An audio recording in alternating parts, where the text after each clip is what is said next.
بسم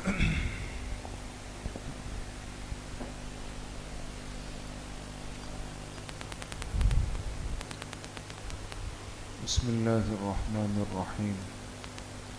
کتاب الادب، باب ما جاء فی تشمیت العاطس۔ فرماتے ہیں یہ باب ہے اس بارے میں کہ چھینکنے والے کو چھینک کا کیا جواب دیا جائے۔ حدثنا حناد قال حدثنا ابو الاحوص عن ابی اسحاق عن الحارث عن علی رضی اللہ تعالی عنہ قال قال رسول اللہ صلی اللہ علیہ وسلم للمسلم علی المسلم ست بالمعروف۔ حضرت علی کرم اللہ وجہہ سے روایت ہے کہ جناب رسول اللہ صلی اللہ علیہ وسلم نے ارشاد فرمایا، ایک مسلمان کے دوسرے مسلمان پر 6 حقوق ہے۔ یسلم علیہ اذا لقیہ، پہلا حق یہ ہے کہ جب اس سے ملاقات ہو تو اسے سلام کرے۔ ویجیبہ اذا دعاہ، دوسرا حق یہ ہے کہ اگر وہ اسے دعوت دے بلائے تو یہ اس کی دعوت کو قبول کرے۔ ویشمتہ اذا عطس، تیسرا حق یہ ہے کہ اگر اس کا مسلمان اللہ کہے تو یہ اس کا جواب دے۔ چوتھا حق یہ ہے کہ وَيَعُودُهُ إِذَا مَرِضَ، اگر اس کا مسلمان بھائی بیمار ہو جائے تو یہ اس کی عیادت کو چلا جائے۔ وَيَتْبَعُ جَنَازَتَهُ إِذَا مَاتَ، پانچواں حق یہ ہے کہ اگر اس کا انتقال ہو جائے تو یہ اس کے جنازے کے ساتھ چل کر جائے۔ وَيُحِبُّ لَهُ مَا يُحِبُّ لِنَفْسِهِ، چھٹا حق یہ ہے کہ اپنے مسلمان بھائی کے لیے وہی چیز پسند کرے جو اپنے لیے پسند کرتا ہے۔ یہ آداب سے متعلق بات چل رہی ہے، احادیث چل رہی ہے، اور آج کی جو حدیث مبارکہ ہے اس میں ایک مومن مسلمان کو اس کے دوسرے مسلمان بھائی کے 6 حقوق بتائے گئے۔ کتنے حقوق؟ 6 حقوق بتائے گئے۔ چونکہ یہ ایسی چیزیں ہیں کہ جو روز مرہ کی بنیاد پر یا اکثر بنیاد پر پیش آتی ہے، اس کی ضرورت ہوتی ہے۔ وہ 6 باتیں آپ حضرات کے سامنے آ گئی، اور اس میں سب سے پہلا حق سلام کا ہے کہ اگر وہ سلام کرے تو آپ جواب دیں، اور کوشش یہ کریں کہ اگر اس نے ابھی سلام نہیں کیا تو آپ سلام میں پہل کر لیں۔ بات سمجھ گئے؟ اس پہ بات تفصیل سے ہو گئی۔ دوسرا حق یہ کہ اگر وہ دعوت دے بلائے مدعو کرے تو یہ اسے جواب دے، یعنی اس کی دعوت قبول کرے اگر اس کا واقعی کوئی عذر نہ ہو۔ ایک تو یہ ہے کہ آپ کا عذر ہے، یا آپ پہلے کسی کو وقت دے چکے ہیں، یا آپ کی طبیعت ناساز ہے، یا کوئی اور بات ہے، تو انسان مناسب انداز میں معذرت کر لے اس پہ کہ بھئی بالکل دل و جان سے آپ کی دعوت قبول ہے، بڑی خوشی ہوئی، دعا بھی کروں گا، لیکن یہ وقت فلاں ساتھی پہلے بول چکے ہیں، اب وہاں جانا ضروری ہے، یا آج کل طبیعت ایسی ہے، یا اس وقت میں میرا سفر ہے، تو بات واضح کر دی جائے۔ اور اگر ایسی کوئی بات نہیں ہے تو پھر بلا وجہ ٹال مٹول نہ کرے کہ چلے جی دیکھتا ہوں، آؤں گا، دیکھ لوں گا۔ ایسے ہی بعض انسان کی کمزوری ہوتی ہے نا، اپنا ایک وزن بڑھا رہا ہوتا، یہ چیز بھی نامناسب ہے کہ انسان یہ چاہت رکھے کہ نہیں یہ فلاں مجھے ذرا منتیں کریں اور لگے کہ جی میں اتنا مصروف آدمی ہوں تو تب جا کے میں ہاں ہوں کروں گا، ورنہ اس کے بغیر نہیں کروں گا۔ یہ مزاج کسی بھی طور سے پسندیدہ نہیں۔ انسان اگر فارغ ہو، سہولت ہو، وقت ہو، صحت ہو، بلا تأمل قبول کرے، اور یہ سنت ہے۔ اور اگر کوئی عذر ہے تو اس عذر کی وضاحت کر لے تاکہ وہ سامنے والا ذہنی قلبی طور پر مطمئن ہو جائے۔ تیسرا حق فرمایا کہ یشمتہ اذا عطس. دیکھیں عطس عین طا اور سین اس کے معنی آتے ہیں چھینکنا. بعض دفعہ انسان کو اچانک چھینک آ جاتی ہے، اختیاری چیز تو ہے نہیں. اب چھینک دو طرح کی ہے دوستو. ایک چھینک وہ ہوتی ہے جو عام زندگی سے متعلق عام حالات میں ہے، جیسے بیٹھے میں صحیح سالم ہے، اچانک چھینک آ گئی اور چھینک مار لی. اور دوسری چھینک وہ ہوتی ہے کہ جو کسی بیماری کا باعث اور سبب ہوتی، کہ اگر کوئی مسلمان بھائی ایسا ہے کہ جو بخار میں ہے، زکام میں ہے، کھانسی میں ہے، اور یا چل رہی ہے، تو جس کی وجہ سے بعض دفعہ ہوتا ہے کہ انسان بار بار چھینک رہا ہوتا ہے. اب ایسی صورت میں آپ علیہ الصلاۃ والسلام کا معمول کیا تھا؟ دیکھیں دونوں باتیں ہمیں سمجھنی چاہیے. آپ علیہ الصلاۃ والسلام تشریف فرما تھے، ایک صحابی کو چھینک آئی. اس صحابی نے فوراً کہا الحمدللہ. تو آپ علیہ الصلاۃ والسلام نے جواب میں کیا فرمایا؟ یرحمک اللہ. یہ اس کا جواب ہے. اور میں بھی آپ سے عرض کرتا ہوں کہ اس کی ترتیب کیسے چلی. یرحمک اللہ کہا اور اس صحابی نے جواب میں یہدیکم اللہ ویصلح بالکم، ہے نا، یہ جواب ہے. یہدیکم اللہ ویصلح بالکم، یہ جواب ہے.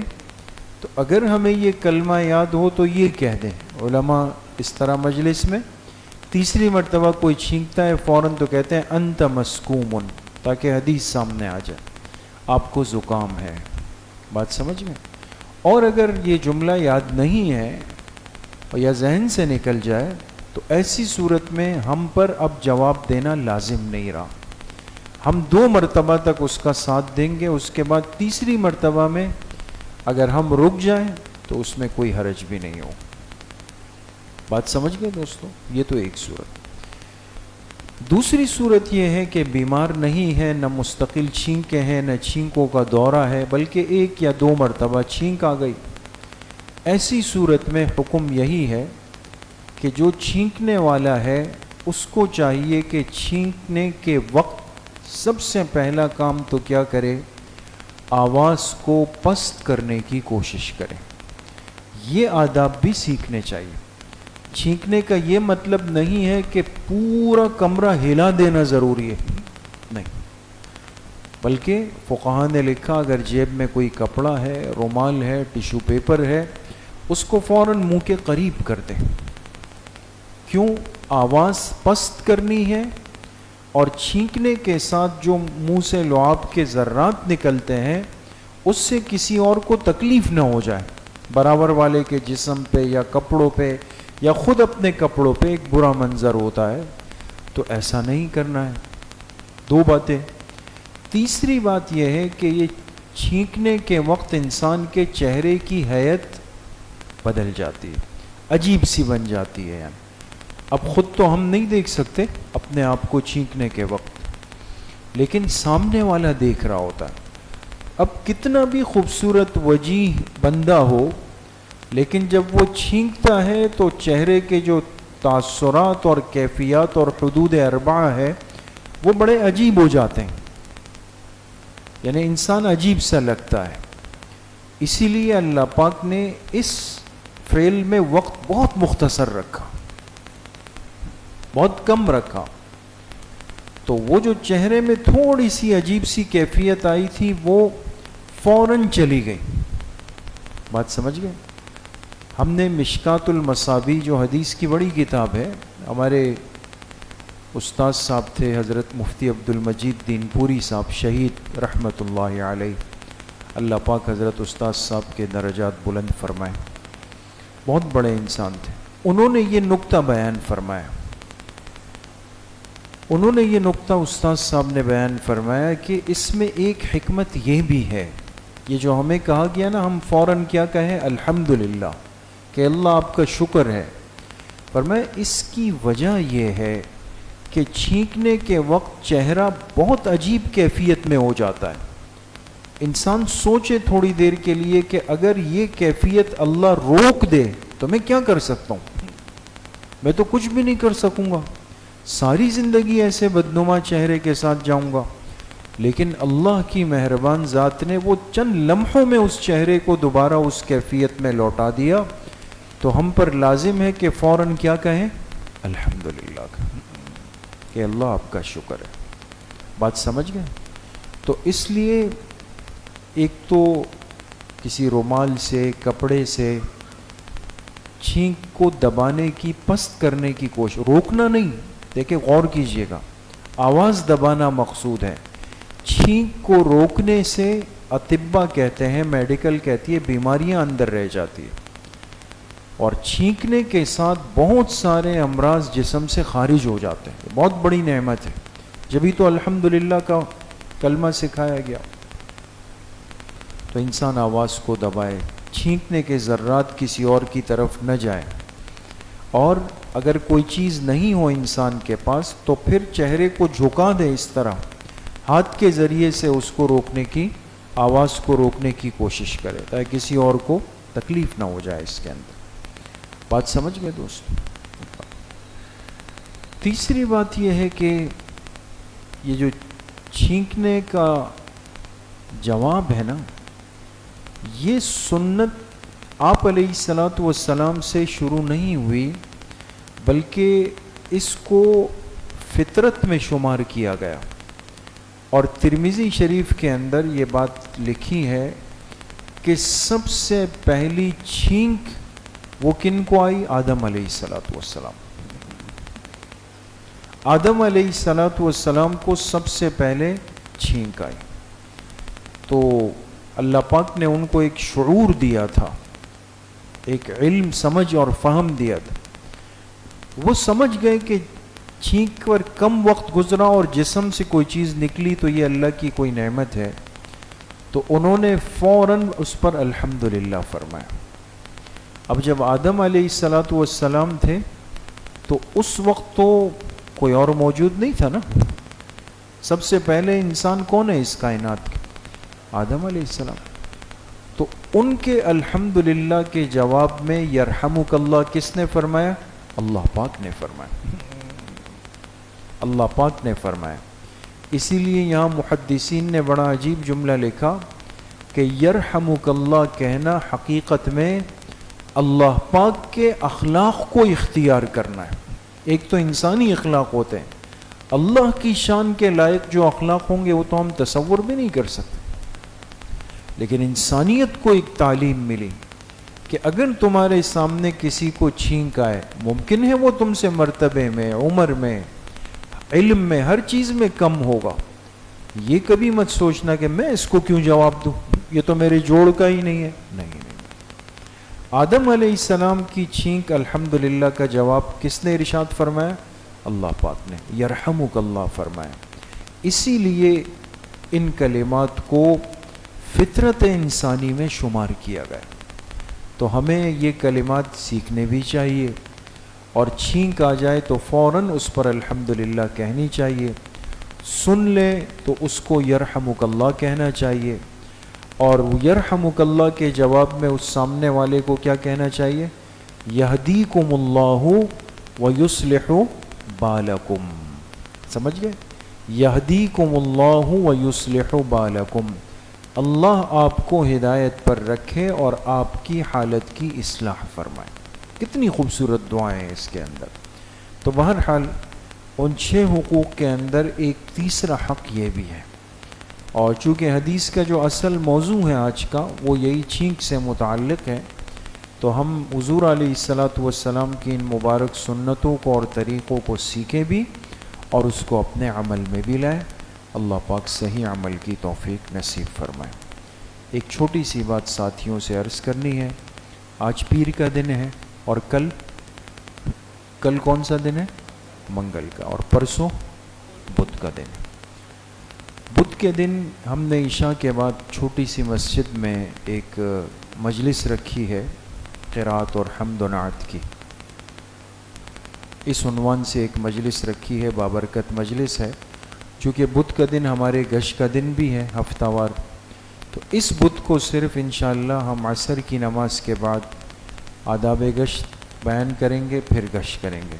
مغرب کی نماز کے بعد انشاءاللہ بیان کریں گے، اس میں بھی تمام ساتھی شریک ہوں گے۔ عشاء کے بعد تمام احباب سے درخواست ہوگی، بدھ کے دن عشاء کی نماز کے بعد تمام احباب خود بھی تشریف لائیں، اپنے ساتھیوں کو بھی اہتمام سے لائیں، سب کو دعوت دیں۔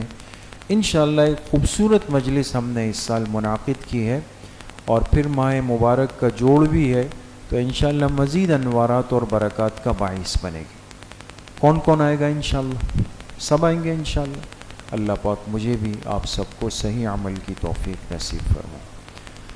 الحمدللہ رب العالمین والصلاة والسلام علی سیدنا۔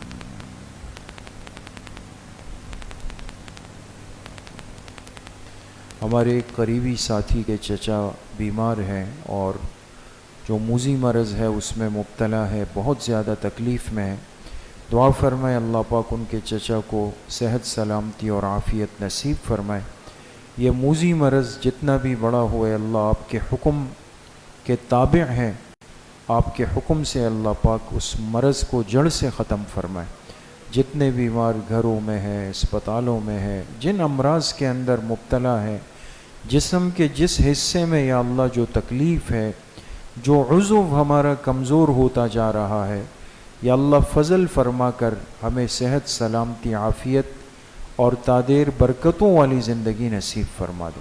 ہر قسم کے روحانی جسمانی امراض سے اللہ پاک ہم سب کی، ہمارے بچوں کی، ہماری اولادوں کی، ہماری نسلوں کی حفاظت فرما دے۔ وصلی اللہ وسلم علی نبینا محمد وآلہ وصحبہ اجمعین برحمتہ۔